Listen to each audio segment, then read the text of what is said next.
ఈ కథ పూర్తిగా విను. క్రోకడైల్ మీట్ ఎక్కువ తింటుంది కదా, సో దాని పళ్ళ మధ్య మీట్ ఇరుక్కుంటుంది. దానంతట అది శుభ్రం చేసుకోలేదు. మీట్ ఎక్కువసేపు పళ్ళ మధ్య ఇరుక్కుంటే దాని పళ్ళు తొందరగా పుచ్చిపోయి రాలిపోతాయి. తొందరగానే క్రోకడైల్ చచ్చిపోతుంది.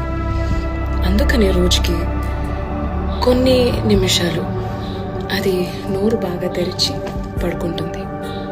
దగ్గరలో ఉన్న పక్షులన్నీ దాని నోట్లోకి వాలి పళ్ళ మధ్య ఇరుక్కున్న మీట్ని తీసుకుని తింటాయి. అలాంటి ఒక పక్షి ఎగురుకుంటూ వచ్చి జింకకి చెప్పిందంట, తెలుసా, క్రోకోడైల్ చాలా మంచిది, ప్రతిరోజు మాకు తిండి పెడుతుంది అని. జింక చెప్పిందంట, మొన్నే నా బిడ్డని చంపేసింది, నా కళ్ళ ముందే నా బిడ్డని తినేసింది, దాని మంచిదంటావేంటి అని.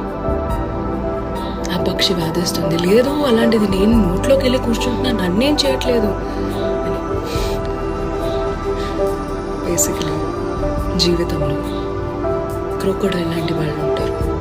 వాళ్ళ స్వలాభం కోసం కొంతమందికి సహాయం చేస్తూ ఉంటారు. ఎవరైనా వచ్చి జింకలాగా వాళ్ళ కష్టాలు చెప్పుకున్నప్పుడు నమ్మడం నమ్మకపోవడం వేరే విషయం.